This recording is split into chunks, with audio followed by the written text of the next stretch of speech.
Dr. Wolski, in other videos, you talked a lot about the danger of getting, when a person has a surgery of, the particular infections. And one infection you mentioned over and over again is a staph infection. Can you a little bit explain what a staph infection really is and why it is so dangerous and why does one get it in the hospital and not outside? Or maybe one does get it outside. I just don't know. Well, what we're talking about is methicillin-resistant Staph aureus. That's an infection that originally was in hospitals, and this is the way this bug developed was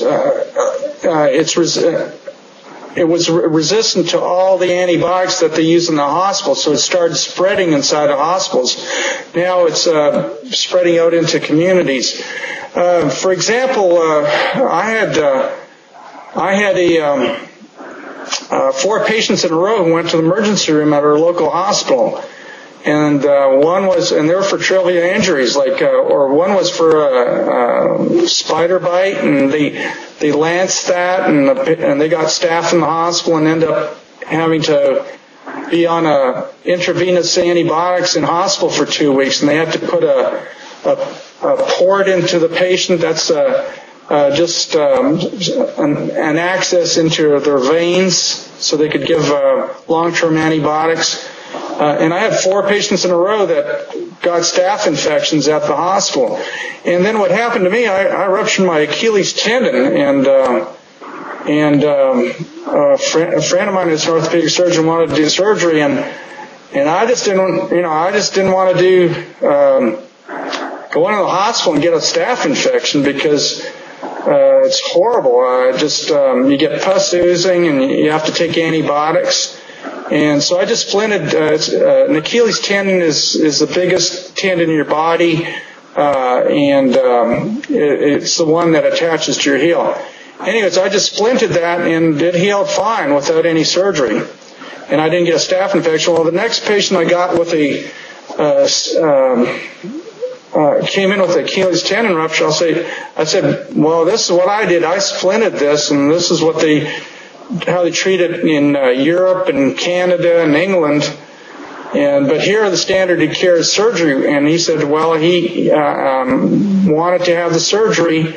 And I told him what I did because I was worried about a staph infection. Well, I didn't see him for about 1.5 years, and I said, where have you been? He said, well, I got that staph infection you're talking about, and I had to have 4 surgeries, and they have to do tendon grafts, and they said, well, the last one, he was just lucky it took. They told him that the last one was probably not going to take, and he was going to have problems for the rest of his life, but he was out of work for 1.5 years. I didn't miss a single day of work. I was on crutches the next day, and I was splinted for in this special boot that I got. Actually, I got it had to get it from Germany, and so I'm very worried about staph infections, and it's a huge risk for surgeries. It's a huge real risk for surgeries and complicates surgeries. Well, I guess that, emphasizes the point you made about, let's not cut the body if we don't absolutely have to, and let's try to explore all other options before. And, bodies are relatively, they're quite resilient if you give them half a chance, Exactly, and these staph infections, they're infections that are basically resistance to all medications that you can take by mouth. So you have to be in hospital and get an intravenous for a long time, and they can kill you. They can be deadly infections. Right. So basically, a staph infection it came maybe about a little bit the way. Let's just say we try to kill, ants or termites with whatever, or in the garden, some insects, and they're so used to the new chemicals, so the chemical doesn't kill them anymore. So this type of infection is basically, the name for it is whatever we currently use, all the antibiotics don't work on it anymore. It's immune to it. Exactly.